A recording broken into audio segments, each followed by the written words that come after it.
Ruben Doc Cavazos, the national president of the Mongols Motorcycle Club, was a man whose ambition would almost destroy the very organization he swore to lead. By the early 2000s, the Mongols were one of the most feared outlaw motorcycle clubs in the United States.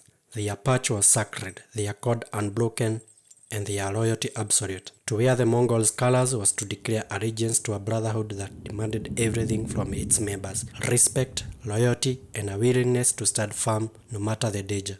But under Cavazos' leadership, things began to shift. The club expanded too fast, recruited the wrong people, and formed alliances that would draw the full attention of federal authorities. Many long-time members felt something changing, an uneasiness, a sense that the club was drifting away from its roots. Meanwhile, FBI and ATF agents had already begun infiltrating the Mongols. Undercover operatives were embedded deep within the club, attending meetings, running with patched members, and earning trusts. Every move Cavazos made was tracked, every conversation recorded, and every decision analyzed. The stage was set for Operation Black Rain, a coordinated federal state that would shake the Mongols to their core. And at the heart of this storm was Cavazos, the man who promised to lead his brothers to glory, but whose choices nearly tore the Mongols apart from within. This is the story of Ruben Doc Cavazos, how he rose to power, how his ambition reshaped the Mongols, and how he became one of the most infamous figures in outlaw biker history.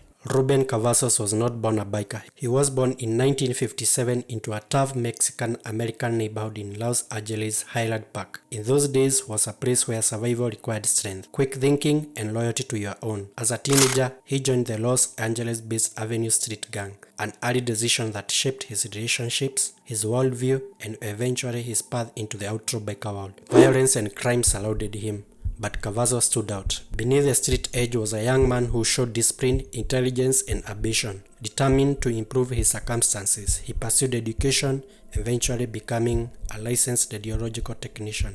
As a radiologist, he worked at the Southern California Medical Center. His co-workers respected him and patients trusted him, an unlikely image for someone who would one day lead one of the most notorious biker clubs in America. It was during this time he earned his nickname Doc, a title that followed him even when he walked into darker circles. But the streets never truly let go.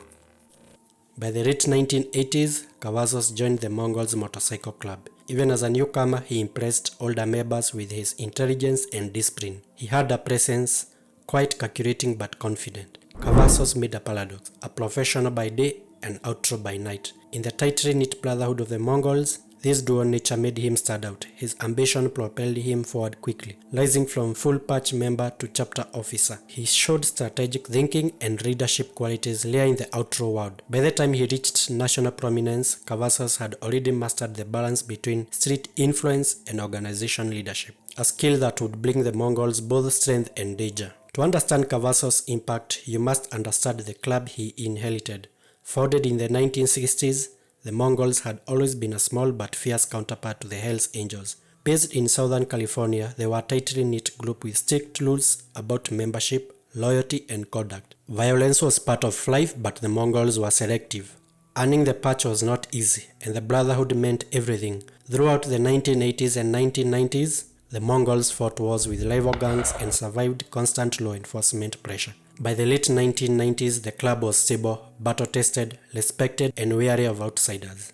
But stability is not the same as power. The club remained mostly regional, limited in reach. And that's when Ruben Doc Cavazos saw opportunity. By 2004, the Mongols were looking for leadership that would take the club to the next level. Cavazos stepped forward. He was not the typical biker leader. He was articulate, strategic, and disciplined. He traveled across the United States, meeting chapters, attending events, and sharing a bold vision of a national Mongols empire.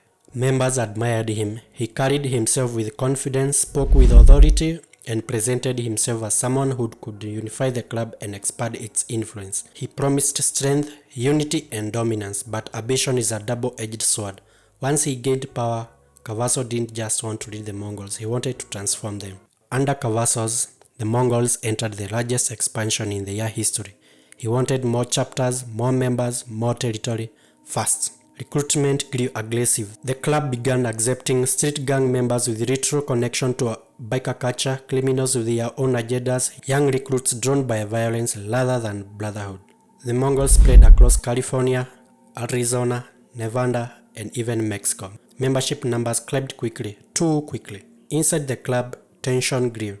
Older members believed the Mongols were losing their identity. The carefully built relationships with the Mexican Mafia relationships forged over decades were suddenly at risk. And most dangerously, the sudden influx of untested members gave law enforcement an opening they had been waiting for. The Mongols grew stronger in numbers but weaker in unity, and the ATF took notice. Cavazos pushed to strengthen ties with La M, the Mexican Mafia, one of the most feared prison and street organizations in the United States.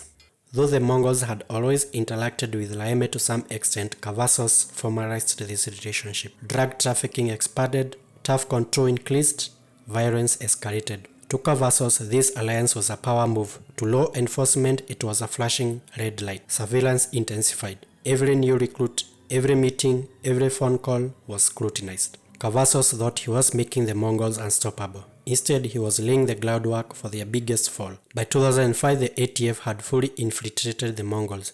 Undercover agents attended meetings, rode with patched members, and even participated in club business.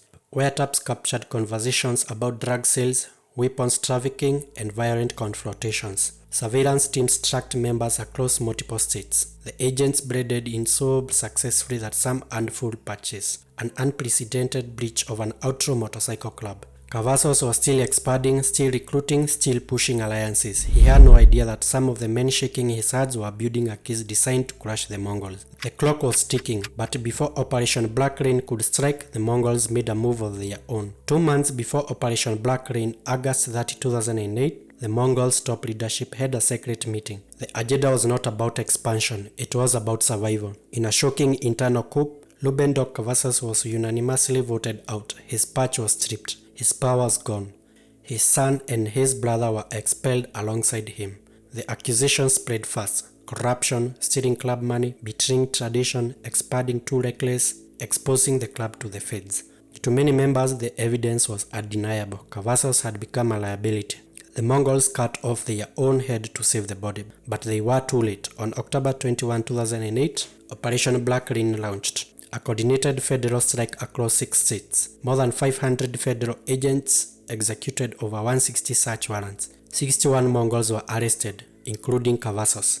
The ATF didn't stop at arrest. In an unprecedented legal move, they attempted to seize the club's trademarked patch, hoping to strip the Mongols of their identity. It was one of the aggressive actions ever taken against an outlaw motorcycle club. And at the center of it all was a man the Mongols once trusted to lead them. Cavazos eventually pleaded guilty to racketeering and was sentenced to 14 years in federal prison. The Mongols survived, but they were scared.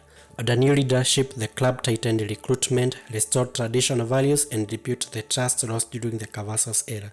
Within the outlaw world, Cavazos became a cautionary tale. He was the president who led the Mongols to their greatest heights and nearly destroyed them in the process. Ruben Doc Cavazos rose because he was intelligent, charismatic, and driven, but those same traits fueled reckless ambition, dangerous alliances, and rapid expansion that brought federal hit unlike anything the Mongols had ever seen. His story is a reminder that leadership can elevate an organization or bring it to the edge of ruin. Cavazos' legacy will forever be complicated. He grew the Mongols, reshaped them, and left them fighting for identity and survival. The tale of the president who sold out his club will remain one of the most dramatic chapters in outlaw biker history. If you enjoyed this deep dive into outlaw biker history and want more stories like this, filled with betrayal, power, and the hidden world of motorcycle clubs, make sure you hit the subscribe button. Your support helps the channel grow and let me bring you even more detailed documentaries just like this one. Thanks for watching and stay tuned for the next story.